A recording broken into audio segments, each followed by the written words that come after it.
Yeah, baby. We're back. What up, guys? It's Poopj with Damn Gamers. That's right, the only channel that does not care if we have a curse word in our company name. We don't give an S-H-I or T. You understand, you MFers?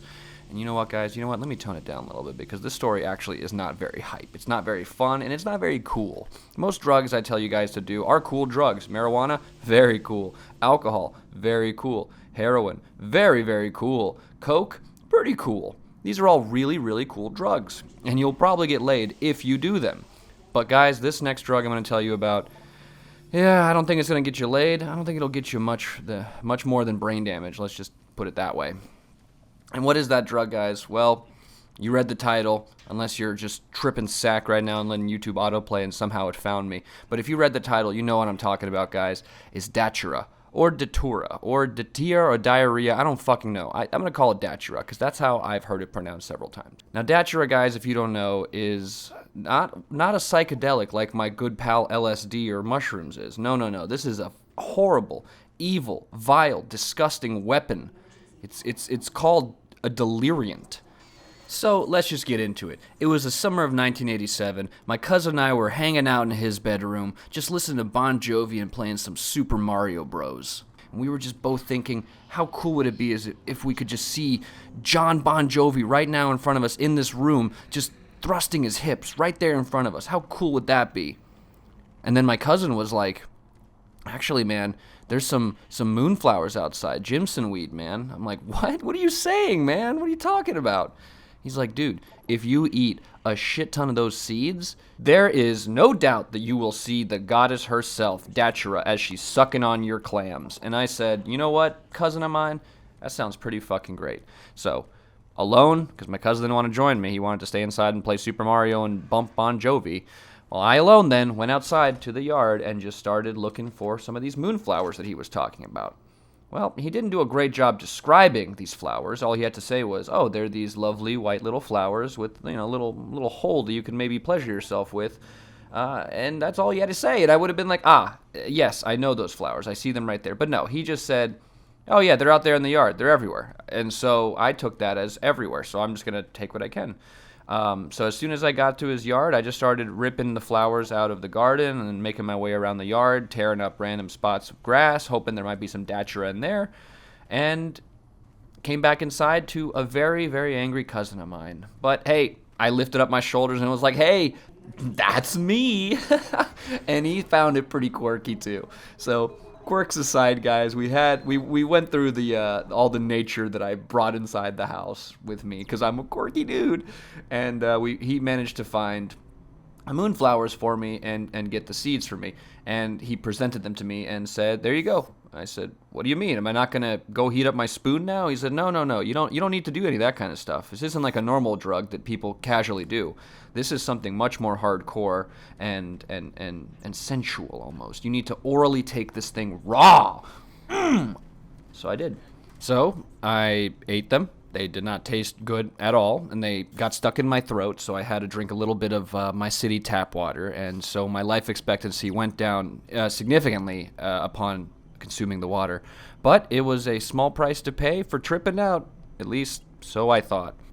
So I'm sitting there on the couch in the living room. My cousin, who's addicted to Bon Jovi and Super Mario Bros, is just in the other room playing. He can't even be bothered to care about me in this moment.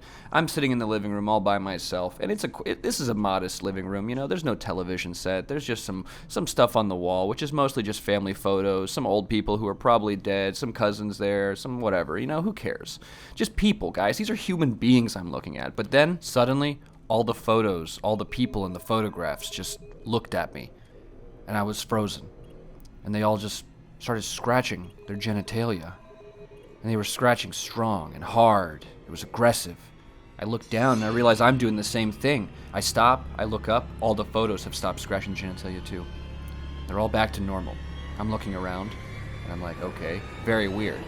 I get up, and I'm making my way over to the kitchen. But when I turn the corner into the kitchen, I'm in an alleyway, and at the end of the alleyway, I see a toilet. And I decide, okay, I need to take a shit inside of that toilet. So I make my way through this alleyway, and it's a dingy, dark alleyway, and it's nighttime. And guys, just a second ago, let me remind you, it was a beautiful sunny day, and it was 1987. And now, guys, I'm in a dingy, disgusting, like New York-style alleyway, as if it were 1977. It's rancid. And I'm just walking through this place, and I can smell all the diarrhea and anal sex throughout the buildings just permeating. But there's that beautiful, glistening white toilet at the end. Finally, after what feels like an hour, I make it to the toilet, and I lift the lid up. And as soon as I do, my cousin calls me, and I turn for him. And when I turn, I realize I'm in my bathroom.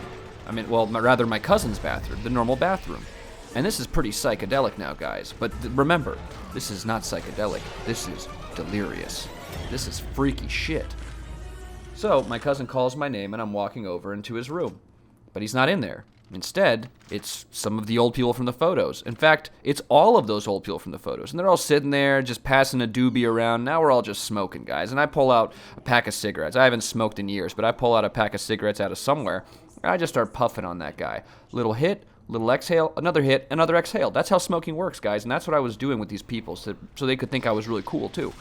And through my foolishness, not realizing that I'm being slippery and stubborn and foolish, I'm making my way backwards, stumbling into a wall, and then all of a sudden I hit the wall and my cigarette drops, and I'm like, crap, I dropped it because I'm being clumsy, and I'm walking around and bumping into people, having a great time. I'm trying to be the life of the party, guys. I'm a very insecure man. So I'm down there now on the floor. This is embarrassing, looking for the cigarette. I can't seem to find it. I'm checking underneath the bed. I'm checking underneath everywhere. And then I realize, wait, what about my cousin? Where's he? I get up, I stand, and he's right there. But all the people are gone. And he's just sitting there playing his games. And I'm just like, hey, man, what happened? He looks at me and says, oh, there you are. I said, what do you mean there I am? He said, oh, it's been 4 days. You were under my bed this whole time? I said, I was? He said, yeah. And so him and I ended up having incestual sex on the bed, and it was a good time. Thank you guys for watching. I hope this wasted your afternoon.